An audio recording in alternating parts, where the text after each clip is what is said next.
Que tal? Boas tardes. Leva 11 días desaparecida e a súa familia segue buscando sen descanso. Falamos de María Rodríguez Pereira, a viguesa desaparecida en Redondela hai xa 11 días. Céntranse na zona de Redondela onde se captou o sinal do seu móvil por última vez, hai xa unha semana. María ten 75 anos e padece Alzheimer. Se tuvo que agazapar o caer en algún lado, evidentemente. Eso no, porque que puedes estar 3 días andando y ya es bastante. Esta é unha fin de semana con moitas festas por todo o país. Unha das de maior tradición é a do San Bieitiño de Lérez. As misas levan sucedéndose dende as 7 da mañá, congregando milleiros de devotos, aínda que a celebración tamén ten a súa parte máis profana. Andrea Otero. Si, hoxe festivo local aquí en Pontevedra por mor desta romaría, o San Bieitiño de Lérez, unha das máis populares de Galicia, ademais está declarada ben de interese de Galicia. Moitos veñen ata aquí, ata as misas, hai varias programadas ao longo de toda a xornada e outros simplemente a gozar dunha romaría popular galega. Festas, praia ou piscina son algúns dos clásicos do verán, mais estes últimos non están exentos de riscos. Un dos máis comuns son os afogamentos. Fíxense, no pouco tempo que levamos de tempada de estío, xa se produciron varios casos, por iso é conveniente non baixar a garda e seguir sempre os consellos dos socorristas.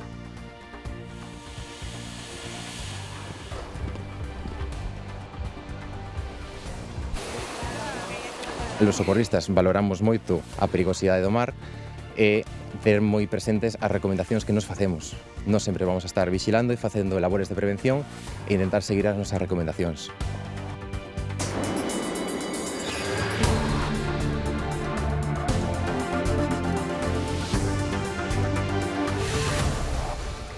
Comezamos este Galicia Noticias con malas novas nas estradas. Un motorista de 20 anos faleceu onte en Vilalba. Sucedeu preto das 10:30 da noite. Por causas que se descoñecen, a moto que conducía foise fora da vía na rúa Plácido Peña e acabou batendo contra un muro. Os servizos médicos tentaron reanimalo, pero desgraciadamente non o conseguiron. Como lles dicíamos en titulares, esta mañá retomouse en Redondela a busca da muller de 75 anos que desapareceu o 29 de xuño. O rastrexo céntrase nos lugares próximos a onde o seu móvil foi localizado por última vez. Ás 10 da mañá comezaba unha nova xornada de busca da muller de 75 anos veciña de Vigo que desapareceu o día 29 de xuño. Saíu da súa casa no barrio do Calvario para dar un paseo e non regresou. A muller, que ten principios de Alzheimer, foi captada polas cámaras de seguridade camiñando por Rande en dirección a Redondela. Pasa dirección Redondela por Rande. Esa es la única constatación física y las declaraciones de aquí de una vecina, pero es esa misma tarde también, la del lunes, el fatídico lunes. Aquí, na aldea de Padrón, no concello de Redondela, foi onde os repetidores de telefonía situaron o seu móvil por última vez. O rastrexo céntrase hoxe na zona dos Valos, en Espereira. Se tuvo que agazapar o caer en algún lado, evidentemente. Eso no, porque que puedes estar 3 días andando y ya es bastante. Y entonces ya desde hace muchos días lo que estamos es buscando pues cualquier recuncho, una casa abandonada, una finca, un galpón. A familia da desaparecida quéixase da tardanza en activarse o dispositivo oficial de busca. El lunes pataleamos un poquito ahí en comisaría y pues por la tarde pues sí, bueno, ya empiezan a acercarse, pero estamos hablando de una semana después que, bueno, son muchas horas, muchos días.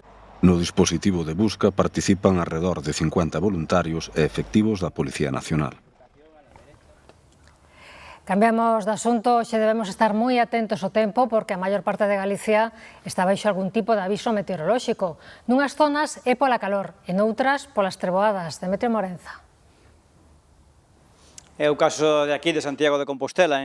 En realidad, en toda a provincia da Coruña, onde está activado dende primeira hora desta tarde ese aviso, esa alerta laranxa por treboadas, tormentas que poden chegar a ser intensas, que nos poden deixar pedrazo e tamén chuvías intensas en algúns puntos. Unha alerta e unhas treboadas que se van a estender dende aquí, dende o centro da provincia da Coruña, cara a norte, cara a cidade da Coruña e tamén cara a zona de Pontevedra. Eso por o que respecta ás tormentas, porque por temperaturas tamén temos esa alerta amarela por temperaturas elevadas no resto da provincia, especialmente, como sempre, sempre na provincia de Ourense, tamén na zona de Valdeorras, dentro do interior da provincia ourensán. Así que moita precaución nas próximas horas e moi pendentes do estado das estradas se van sair cos coches naquelas zonas onde puedan descargar estas treboadas que se anuncian para esta tarde.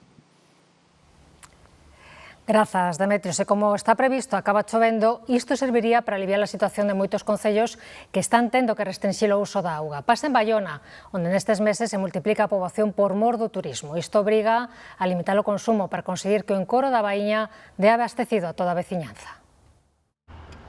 Sen auga en duchas e lavapés e recomendacións de sentidiño no consumo dun ben cada vez máis escaso.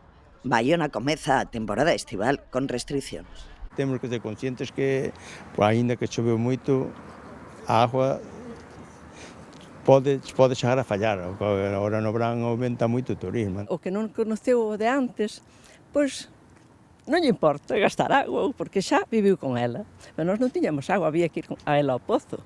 Aunque non un problema inmediato, porque temos evidentemente agua para estes 2 meses que nos quedan por diante do verán, pero queremos chamar a atención da poboación para decir que se non hai precipitacións en estes meses, en setembro así vamos a ter dificultades, non? O Concello emitiu un bando cunha serie de medidas para un uso responsable da auga. Prohíbe o uso da rede municipal para regar xardíns, hortas e espazos exteriores públicos e privados. Tamén restrinxe o baldeo en rúas, casas e garaxes e pide control no uso doméstico da auga. Cada quen restrinxe como pode. Para aproveitala, como a todos os grifos, abrilos cando fai falta e cerralos cando non... Outra cousa nós non podemos fazer. O que hai que tomar é viño, non agua, que é moito mellor. O si no, que nos espera sin agua, non vamos a poder vivir, o sea que algo habrá que hacer. Tamén se recomenda non encher as piscinas nin abusar da augada traída. Non enchemos a piscina nin nada. Porque xa vemos que as fontes que temos por ali que xa botan algo menos. Yo lo riego todo con el pozo. Eu a agua traída non a uso. Bueno, uso para servicio interior. O resto, todo rego, o que pouco que teño, rego con agua do pozo que me sobra. Os veciños son conscientes do problema que hai dende anos. Tiñan que facer un embalse ali en Paredo, que no inverno se perde moita agua, hai moita agua. Aquí o embalse é pequeno para a población que hai en verano. E o gasto de agua, as piscinas, entón hai que previr. O encoro de Baíña, que abastece Baiona, está ao 63% da capacidade, un 20% máis baixo que o ano pasado por estas datas. No Concello coruñés de Boiro non hai restriccións, pero sí problemas coa presión da auga, especialmente no lugar de Triñáns, onde a veciñanza denuncia que hai momentos puntuais onde acaban quedando sen agua. Piden solucións. Nin unha pinga de auga a partir do serán. Esta escena repítese na Casa de Alba dende o mes de xuño. O problema é que quedamos literalmente sin auga de 8:30 a 12 da noite, máis ou menos, todos os días do verán. E isto, eu estou nunha zona medianamente llana, se sigues costa arriba, todas as casas de aí, todas teñen problema. E non todo o mundo ten un pozo con auga. Acumula caldeiros de auga no cuarto de baño e na cociña e vese obrigada a fregar a louza ou poñer a lavadora antes de que se peche a billa. Para poder asearse ou regresar do traballo, aquí improvisaron esta ducha. Enchen o depósito pola mañá coa mangueira e así poden asearse pola tarde ou pola noite. E todo o julio e todo agosto nos queda aínda. É unha pena, é moi triste. Dicir nestes tempos que estamos é que non teñamos agua. Un servicio mínimo que estamos pagando. Piden solucións inmediatas porque temen que o problema vai a máis canto máis xente chegue a Boiro polo verán. Desde o Concello non poñen ninguna medida, non nos din se é que teñen que cambiar a tubaxe, non nos din se é un problema de bombeo, pero é que é rarísimo porque cando polo día temos auga durante todo o día, chega a esa hora e non hai auga. Te levamos anos así, e cada vez é peor, porque o pueblo aumenta. Dende Cabo de Cruz tamén chegan queixas de algúns veciños pola baixa presión da auga. Sale moi despacio e sale unha cantidad mínima, non sale unha cantidad na que te poidas, por exemplo, duchar perfectamente. A 7, 8 da tarde, que todo o mundo sale da playa, todo o mundo se duchades, aí notas un pouquiño baixa, pero bueno, non afecta a nada. Eu, por exemplo, salía má agua verde, porque non cortaron a auga, e salía ao principio verde, e depois empezou a aclarar, pero a conta gotas. No Concello confirman que non se trata dun problema de abastecemento, senón de cambios na presión da auga cando se producen picos elevados de consumo. Din que están a buscar solucións para evitar que se repitan, sobre todo nas partes máis altas do Concello, onde chegan a quedar sen subministración en momentos puntuais. A sede do Instituto Español de Oceanografía en Vigo acaba de detectar no Grove unha alga tropical potencialmente invasora. É propia do Pacífico e é a primeira vez que se documenta viva nunha zona tan ao norte. Os investigadores vixíana de preto polos problemas que pode supoñer a súa reproducción. A Asparagopsis taxiformis apareceu preto da Area das Pipas no Grove. Só se conservan mostras en seco e en alcohol. É boa de recoñecer porque ten unha cor rosada e na auga semella que ten plumas. É unha alga vermella que ten unha cor rosa, é moi similar a outras Asparagopsis que sí que xa temos aquí, que tamén é así rosiña, pero esta como máis grosa, máis plumosa. A toda agora detectaranse a máis de 500 km de Galicia na costa de Sines, en Portugal. No Grove só se atoparon uns poucos exemplares e aínda novos, polo que non se sabe se teñen capacidade para reproducirse. Bueno, polo de agora, é a primeira vez que se detectou aquí na Galiza, entón consideramos que é unha especie exótica ou non indíxena que chegou acá e ainda non está establecida polo de agora, porque non temos constancia de que se reproduza aquí nas nosas augas. Pero pode chegar a ser un perigo, eso hai que vixiala, por eso sempre as especies exóticas hai que vixiar o seu efeito, porque unha vez que ten un impacto no ecosistema, sí que son consideradas invasoras. Esta é unha especie con potencial invasor. Está nas listas, nos catálogos de España das especies exóticas invasoras. A Asparagopsis é unha alga propia do Pacífico. Sospeítase que puido chegar prendida de algún barco ou unha auga de lastre. Adoita vivir en augas por riba dos 22 graus. Por iso non se sabe ben que vai pasar no inverno, coa auga máis fría. Pero bueno, parece que está adaptándose e vamos ver como evoluciona no futuro. Pode ser que estea máis incómoda, pode ser que morra todo, entón ata que volte a recrutar do sul non se vai establecer, ou pode ser que aguante ou que se adapte, porque estas especies teñen moita plasticidade e poden adaptarse a diferentes temperaturas. A investigadora pide que, se alguén detecta algún exemplar, lance o aviso. É importante non esparexela porque se reproduce con esporas, pero tamén pode prender calquera gallo que se solta da planta. E advirte dun risco extra, que acabe xuntándose coa Rugulopteris, outra alga invasora xa moi estendida na costa galega. Detectouse hai 2 anos e está causando moitos problemas nalgúnas zonas pesqueiras das Rías Baixas. Boa parte de Galicia encontrase en alerta polo elevado risco de mordedura de carracha, capaz de transmitir patóxenos extremadamente perigosos para a saúde. Entre eles, a bacteria que provoca a enfermidade de Lyme, que mesmo poden chegar a ser mortal de non ser tratada a tempo. En amplas zonas do país existe un risco entre moderado e alto de mordedura dun exemplar de Ixodes ricinus, a especie de carracha que pode transmitir a bacteria responsable da enfermidade de Lyme. É o caso do interior da Mariña, onde reside a delegada en Galicia da Plataforma Estatal de Afectados por esta patoloxía. Segundo advirte, a doenza xeroulle importantes secuelas ata o punto de incapacitala. O máis leve é deixarte incapacitada para traballar o resto da vida. Ese é o máis leve que te pode deixar. E o máis grave incluso podes fallecer. En términos medios, hai xente encamada, xente en silla de rodas, xente con muletas, problemas cognitivos que hai xente que non se pode manejar na vida. Eu teños tamén, vou non levando como podo. Para evitar as mordidas das carrachas, a prevención resulta fundamental. Posto que soben ata os 70 centímetros de altura pola herba, compre mantela baixa nas zonas de paso. Tamén se recomenda vestir manga e perneiras longas, ademais de aplicar un repelente axeitado. Levar pantalón largo, poñer os calcetines por arriba, botar repelente, pero botar repelente tamén na piel. Non só na roupa, botar repelente tamén na piel. E ter el manga larga.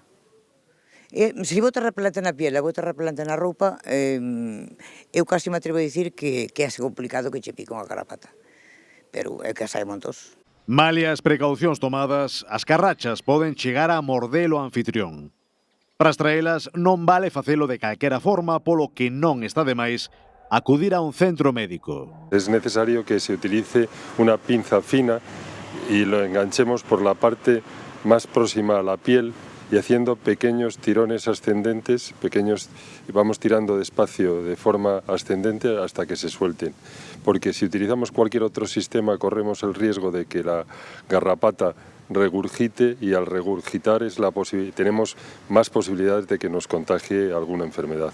Dende a plataforma de afectados pola enfermidade de Lyme acaban de impulsar Data Slime, un pioneiro estudo que ten como fin recoller datos para promover a investigación desta doenza.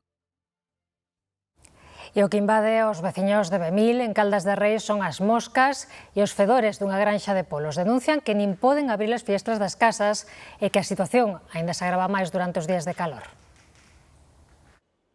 As nubes e as brétemas traen un día tranquilo ao lugar do Outeiro. A beira da granxa avícola apenas teñen unhas poucas moscas, pero hoxe é día excepcional. Os veciños teñen que poñer tiras adhesivas que se enchen a xiña ou botar produtos químicos. Subiron ás redes sociais vídeos para demostrar que é tal a cantidade de insectos co pouco de botar en spray teñen que barrer ou incluso baldear. Estamos todo o día cheo de moscas, de día, de noite, non podemos sair afora, non podemos ventilar as nosas casas, non podemos abrir as ventás, porque ao final teríamos que estar vivindo con estas moscas, con esta molestia. Entón, acarrean estes problemas, tanto na vida cotiá como na saúde. Os veciños incluso teñen que colocar tiras adhesivas nos galiñeiros e nos cortellos para protexer os animais. Cren que a granxa actúa cunha mala praxe e que amorea esterco de forma irregular. Ademais, cren que ao haber tanta calor, os labradores non lle queren o lixo dos pitos, polo que cada vez hai máis residuos e máis moscas. Yo no creo que se puedan acumular de esa manera pues esos residuos en el exterior, con estas temperaturas. No creo que no sería normal que se pudiera hacer, puesto que afectaría directamente a los vecinos tan próximos. Eso entiendo que está contemplado en la evaluación de impacto ambiental y no se está cumpliendo. As persoas afectadas estudan formar unha plataforma veciñal para emprender accións legais. Pedironlle informes ao Concello de Caldas e outras administracións, pero non lles dan respostas claras sobre a situación legal da granxa. Sí que hemos durante años pedido explicaciones en el ayuntamiento, pero nunca ha sido una respuesta definitiva de está legal o no está legal. Todo está en el aire, todos los trámites están en el aire, sí que hay movimiento de solicitudes de documentación, pero realmente no llegamos a saber qué pasa porque no tenemos una respuesta del Concello. Os veciños que teñen expostas as tiras din entender que no rural haxa moscas, pero aseguran que a situación é crítica e que vulnera os mínimos de saúde pública. A Audiencia Provincial de Lugo confirmou a condena de 270 euros de multa contra o home que violou unha vaca nas festas de Triabá, en Castro de Rei, o verán pasado. A sentenza considera os feitos malos tratos graves e imponlle o condenado, como dicíamos, unha multa de 270 euros. Ademais, impónselle a inhabilitación durante 4 meses pro exercicio de calquera profesión, oficio ou comercio relacionado con animais, así como para a tenza dos mesmos. E botamos un ollo a como está o día en Galicia a través das nosas cámaras web. Empezamos pola que está situada no monte de Santa Tegra e que nos ofrece unha panorámica ben fermosa da Guarda, a Ribeira do Miño e a vila portuguesa de Camiña. A temperatura é agradable, os termómetros marcan agora 21 graus. Seguimos no sur, ceo máis despexado en Baiona, como nos amosa a cámara situada no Parador Nacional. Teñen 23 graus, chegarán hoxe aos 26. Día plácido polo momento tamén no Grove, gozan arestora de 26 graus. Imos ao norte, saben que hoxe mañá Ortigueira acolle os actos centrais do seu Festival Internacional do Mundo Celta, teñen agora tamén 26 graus. E rematamos con esta panorámica de Santiago dende o Monte Pedroso. O día está máis caloroso no interior. A capital de Galicia rexistra agora 31 graus, a máxima prevista é de 33, e atención ás treboadas. E despois deste percorrido polas nosas cámaras web, imos en directo ata unha das festas con máis tradición do verán, a do San Bieitiño de Lérez. Acabaron as misas da mañá, quedan as da tarde, e agora é tempo da Romaría Popular. Andrea Otero, como está o ambiente? Pois moita xente, milleiros de devotos achéganse hoxe ata aquí, ata o mosteiro, para pedirlle o San Bieito nunha das romarías máis populares que temos aquí en Galicia, que ademais está declarada de interese turístico de Galicia. Moitos veñen para acudir a esas misas, hai moitas programadas ao longo desta xornada, pola mañá e tamén pola tarde, ou simplemente para cumprir coas tradicións, a de pasar por debaixo do altar ou tamén recoller o aceite de San Bieito. Outros simplemente veñen gozar desta romaría tan multitudinaria ou tamén da mexilloada que se está celebrando agora mesmo na praia fluvial do Lérez. Y sí, tengo mucha fe. ¿Mucha fe? Sí. Sí, mucha fe. Muy diferente de... Sí, sí, es muy diferente de cosas que tenemos en Canadá. Yeah. Es muy, muy bonito. Me alegra mucho. Ahora vou entrar e pasar por debaixo San Benitiño, que sempre paso, e gracias a Dios, soy moi devota del. Ben, e logo vamos a comer por aí algo e nada máis. Vimos aquí porque gustanos escoitar unha misa e despois andar un pouco por aquí, pola zona, mirar os postos, en fin, e disfrutar un pouco da romaría. É o máis milagreiro, como di a canción, Eu teño vido, son de aquí de Lérez, viño toda a vida, e sempre que lle pido as cousas sempre me concede. Entonces, claro, teño sempre ese... Como me concede, pois quero volver outro ano máis e dolle as gracias por permitirme volver un ano máis. Máis cousas. Nos últimos días en Galicia faleceu un bañista no río Ulla e varias persoas tiveron que ser rescatadas nas praias. O verán convida a lanzarnos á auga, pero hai que facelo con prudencia. Fixarse no estado do mar é fundamental. Os expertos lembranos este e outros consellos para evitar perigos. Para evitar situacións como esta, os socorristas insisten en que a prevención é a mellor aliada. Respetar as bandeiras, seguir as indicacións dos expertos e non asumir riscos innecesarios son estes sinxelos que poden evitar un rescate ou salvar unha vida. Os socorristas valoramos moito a perigosidade do mar e ter moi presentes as recomendacións que nos facemos. Nós sempre vamos a estar vigilando e facendo labores de prevención e intentar seguir as nosas recomendacións. Ten en conta que a bandeira verde e que o baño está tranquilo, podemos bañar sen ningún tipo de problema. A bandeira amarela debemos ter algunha precaución e a bandeira vermella é que está completamente prohibido o baño. Tamén convén non bañarse en zonas descoñecidas e sin vigilancia. Ademais, os socorristas lembrannos non entrar na auga de golpe despois dunha comida copiosa ou unha larga exposición ao sol. Cando comemos, ao final, o estómago está traballando, vai moita sangre hacia aí, e despois, nas horas de moito calor, incluso cando facemos exercicio moderado, intenso, o noso corpo está moi quente. Se nos metemos de súpeto na auga fría, pode chegar a haber un cambio de temperatura que pode hacer que podamos sofrer algunha indisposición. No caso de que aparezan correntes, é importante manter a calma e desplazarse en paralelo á beira do mar ata poder sair. A maioría dos usuarios creen que a xente en xeral actúa con responsabilidade. Pues hay de todo como en todos los sitios, ¿no? Pero bueno, yo creo que la mayor parte de la gente es responsable, ¿sí? Aunque lógicamente siempre hay alguno que hace lo que no debe, pero bueno. Yo creo que somos prudentes, la verdad. No veo tampoco conductas... Llevamos aquí 3 días y veo a la gente que se comporta bastante bien, la verdad. Sí que veo que hay bastante prudencia, vamos, que no se han tirado ni de rocas, ni ha ocurrido ninguna cosa, vamos. O sea, que la gente es bastante prudente. Outra das indicacións dos expertos é a de non tirarse a auga desde as rochas e, por suposto, non perder de vista os máis cativos. E xa que falamos de perigos na auga, en Ourense están preocupados polos mozos que nas últimas semanas empregan a ponte romana para saltar o río Miño. Coidan que se trata dun comportamento non só incívico por ser un monumento protegido, senón moi perigoso para os mozos no caso de caeren nunha zona pouco profunda do río. Imaxes como estas son habituais calquera tarde de calor en Ourense. Hai moita xente nas beiras a carón do Miño, pero se nos fixamos na base da ponte romana, os máis son xente nova. Algúns acaban saltando a auga dende os piares da ponte, o que ten preocupada a veciñanza. E as que se tiraban dunha altura tremenda, tremenda. E depois aí hai pedras. Se tiran abaixo, pumba, dan unha pedra na cabeza e la van. Hai un tempo vin saltaron os chavales aí, e era bastante peligroso, saltaban unha especie de poza que hai aí. Contan que non é a única zona que frecuentan, que hai outras río arriba onde tamén se deixan ver de cando en vez. Na parte de Oira tamén se tiran dali mesmo incluso da parte da pasarela se tiran, suben arriba e se tiran abajo, é un peligro constante. Dende Protección Civil apuntan que estas son actitudes neglisentes, temerarias e sancionables dende todo punto de vista. Aseguran que se trata de algo recorrente cada verán e que o perigo é grande. No tienen donde agarrarse, van descalzos, se pueden marear, les pueden pasar 1000 cosas. Ya el año pasado se tiraban del Puente Viejo desde la mitad, cogían y saltaban. Pero claro, es lo que decimos, va a venir otro que a lo mejor no tenga buen criterio, resbale y se mate. Ese es el problema. Lembran que a maioría son menores, por iso apelan á responsabilidade dos seus proxenitores.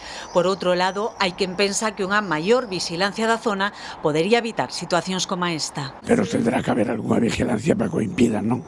Supoño eu.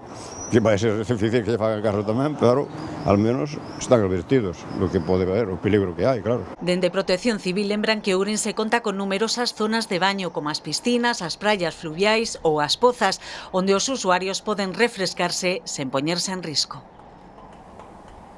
Ben, ata aquí este Galicia Noticias, de seguido chegan os nosos compañeiros do Telexornal. Antes, a información do tempo, con Elia Rodríguez. Xornada de sábado revolta, temos unha dina oeste peninsular que aporta aire frío en altura e, polo tanto, as nubes van a medrar no ceo e descargar precipitacións acompañadas mesmo de Sarabia. Vemos precisamente como esa dina abrangue boa parte do oeste peninsular e dende esa posición inxecta ese aire frío que se vai a encargar de deixar unha tarde bastante movida. De momento, o ambiente con máis nubes ao norte, pero xa vemos como boa parte da xeografía galega xa conta con esas nubes que van a ter ese desenvolvemento co avance das horas.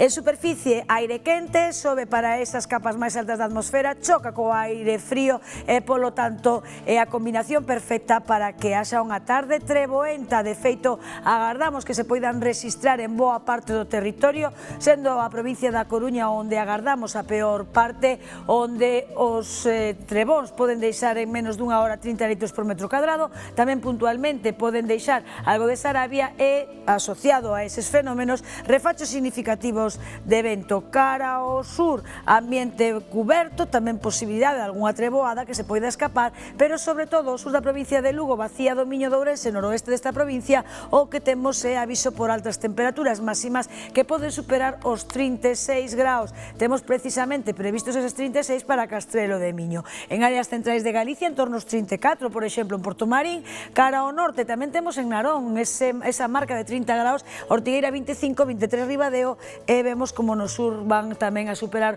os 30 graus. Vemos a evolución da dina, porque esta dina fórmase por un embolsamento de aire frío e parece ou todo apunta que se vai a mover na nosa área de influencia de cara aos próximos días. Que quere decir isto? Pois que de momento teremos ese ambiente bastante revolto. Tamén na xornada de mañá agardamos algunha treboada en puntos do interior e tamén incluso a cara ao norte, porque ascende esa dina, e aínda agardamos que se vaya movendo na nosa área de influencia ao menos ata o martes e mércores, con ventos do sur. É probable que en áreas occidentais mesmo deixe algunha precipitación e continuaríamos con esa tendencia a que as temperaturas fosen descendendo.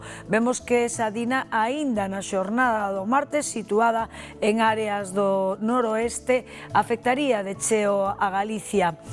Xa saben que o movimento destas dinas é errático e o modelo de momento a está focalizando na nosa área de influencia. Imos con medio prazo, xornada do domingo marcada polas bretemas na costa, algunha néboa no interior, ambiente nubrado en boa parte do territorio galego, agás no norte onde pode lucir máis o sol en solitario, sen presenza de nubes debido a ese vento do sur que deixa limpo de nebulosidade o ceo nesas áreas, pero pola tarde a presenza de aire frío fará que vayan medrando esas nubes de evolución.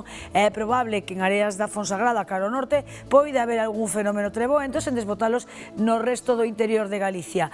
Contra o sur, ambiente de nubes e claros, descenso das temperaturas máximas, vento do sur de carácter moderado, sobre todo en puntos costeiros vai a soprar con máis intensidade. Vemos como na xornada do luns o vento do sur predominante, máis despexado en áreas orientais, ceo cuberto en puntos do litoral, con descenso das temperaturas mínimas, tamén das máximas, e aínda posibilidade de trebóns en puntos do interior e tamén en zonas do norte na xornada do luns pola tarde.